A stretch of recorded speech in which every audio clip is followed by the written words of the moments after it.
नमस्कार मेरे प्यारे साथियों, मैं नीलम यादव अपने YouTube चैनल धृति होम साइंस में आप सभी का स्वागत करती हूँ। आशा करती हूँ कि आप सभी स्वस्थ एवं मस्त होंगे। चलिए तो आज हम समझने का प्रयास करेंगे कि पोषण के लिए और कौन कौन से अंतर्राष्ट्रीय कार्यक्रम चलाए गए हैं। कल हम लोग राष्ट्रीय स्तर पर कार्यक्रमों को देखे थे। तो सबसे पहले नंबर पे आता है WHO, जिसे हम विश्व स्वास्थ्य संगठन के नाम से जानते हैं, वर्ल्ड हेल्थ ऑर्गेनाइजेशन।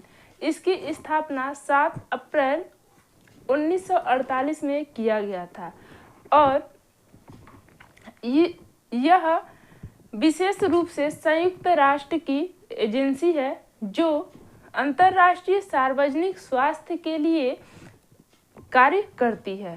ठीक है, इसका जो मुख्यालय है वो जिनेवा के स्विट्जरलैंड में है और यह कई प्रकार के स्वास्थ्य सुविधाओं को उपलब्ध कराने का कार्य करती है, जैसे चेचक उन्मूलन, पोलियो उन्मूलन, इबोला वैक्सीन का विकास। और इसकी वर्तमान प्राथमिकताएं जो है वो HIV, एड्स, इबोला, मलेरिया, तपेदिक जैसे बीमारियों पर कार्य कर रही हैं। यह गैर संचारी रोग जैसे हृदय रोग और कैंसर, स्वास्थ्य, पोषण, आहार और खाद्य सुरक्षा, व्यावसायिक स्वास्थ्य इत्यादि पर भी कार्यरत है। ठीक है, तो यह जो WHO है वो विश्व स्तर पर अपना कार्य कर रहा है स्वास्थ्य के क्षेत्र में सार्वजनिक रूप से। ठीक है, दूसरा आता है यूनिसेफ, जिसे हम संयुक्त राष्ट्र अंतर्राष्ट्रीय बाल आपातकालीन कोष के नाम से जानते हैं,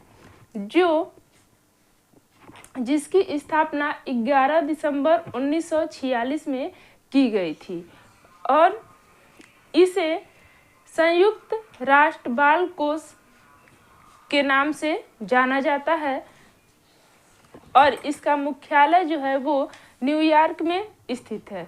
ठीक है, यह पूरे विश्व भर में बच्चों को भोजन और शिक्षा आदि की समस्याओं को दूर करने का कार्य करता है।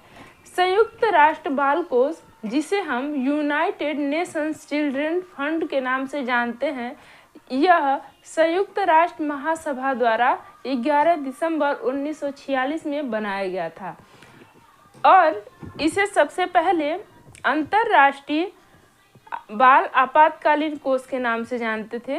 United Nations international children emergency कहा जाता था। इसका जो गठन था वो मुख्य रूप से द्वितीय विश्व युद्ध से तबाह हुए देशों के बच्चों और महिलाओं को भोजन एवं उनके स्वास्थ्य को उपलब्ध कराने के लिए किया गया था। इसे पोलैंड के चिकित्सक लुडविग रासमन ने यूनिसेफ के गठन में अपनी महत्वपूर्ण भूमिका निभाई थी। जो लुडविग रासमन थे, उन्होंने अपना महत्वपूर्ण भूमिका निभाया हुआ है यूनिसेफ को बनाने के लिए और यह द्वितीय विश्व युद्ध में तबाह हुए महिला एवं बच्चों के लिए बनाया गया था, जिससे उनके स्वास्थ्य और उनके आहार की उचित व्यवस्था करी जा सके। ठीक है, 1950 में यह विकासशील देशों और महिलाओं के लिए लॉन्ग टर्म यानी कि लंबे समय की ज़रूरतों को पूरा करने के लिए पूर्ण रूप से स्थापित कर दिया गया था। इसीलिए 1953 में इसमें से जो इमरजेंसी इंटरनेशनल और इमरजेंसी शब्द था उसको हटा दिया गया और इसका पूरा नाम संयुक्त राष्ट्र बाल कोष यानी कि यूनाइटेड नेशन चिल्ड्रन फंड कर दिया गया था 1953 में। ठीक है, इस यूनिसेफ का जो हेडक्वार्टर है वो न्यूयॉर्क में है और वर्तमान में इसके ब्रांड एम्बेसडर मिल्ली बॉबी ब्राउन है। ठीक है, देखेंगे कि ये कौन कौन से टॉपिक पे कार्य करते हैं। तो बाल विकास, nutrition, child protection, education, child environment, polio उन्मूलन, रिप्रोडक्टिव एवं चाइल्ड हेल्थ, और बच्चे पर, एड्स पर और सामाजिक नीतियों पर और बिहेवियर चेंज जैसे नीतियों पर ये वर्तमान समय पे कार्य कर रहे हैं। ठीक है, अगला है हमारा NIPCCD, जिसे हम national institute of public corporation and child development के नाम से जानते हैं। इसे हम राष्ट्रीय जन सहयोग एवं बाल विकास संस्थान के नाम से जानते हैं, जो 1966 में दिल्ली में स्थापित किया गया था। यह मुख्य रूप से बाल विकास मंत्रालय के तत्वाधान के लिए कार्य करता है। यह मुख्य रूप से महिला एवं बाल विकास के संगठन के लिए कार्य करता है। इसका जो मुख्य उद्देश्य है वो सामाजिक विकास एवं स्वैच्छिक कार्यों को प्रोत्साहन देना है और उनका विकास करना है तथा बाल विकास को व्यापक दृष्टि डालना है और उसमें उसके अनुरूप कार्यक्रम चला करके उनके स्वास्थ्य को अच्छा बनाने का कार्य करता है। कौन? तो राष्ट्रीय जन सहयोग एवं बाल विकास संस्थान। ठीक है, जिसकी स्थापना 1966 दिल्ली में की गई थी। ठीक है, अब आता है हमारा केयर। केयर जिसका अर्थ ही होता है कि हर जगह सहायता और राहत के लिए सहकारिता। केयर यानी कि जिसकी हर जगह सहायता एवं राहत के लिए सहकारी।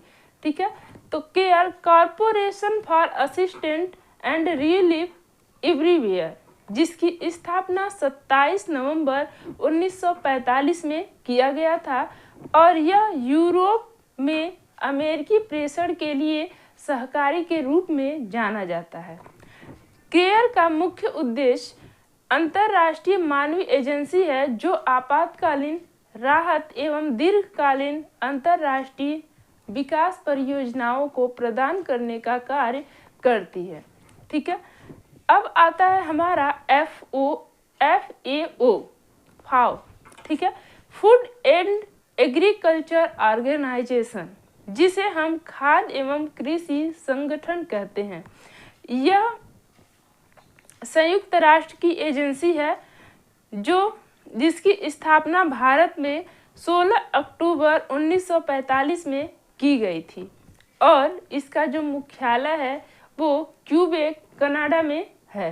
ठीक है, यह एक अंतर्राष्ट्रीय संगठन है और इसका जो मुख्य उद्देश्य है वो खाद्य सुरक्षा, कुपोषण का उन्मूलन, भूख, गरीबी और सभी आर्थिक एवं सामाजिक प्रगति को आगे बढ़ाने के लिए ये कार्यरत है।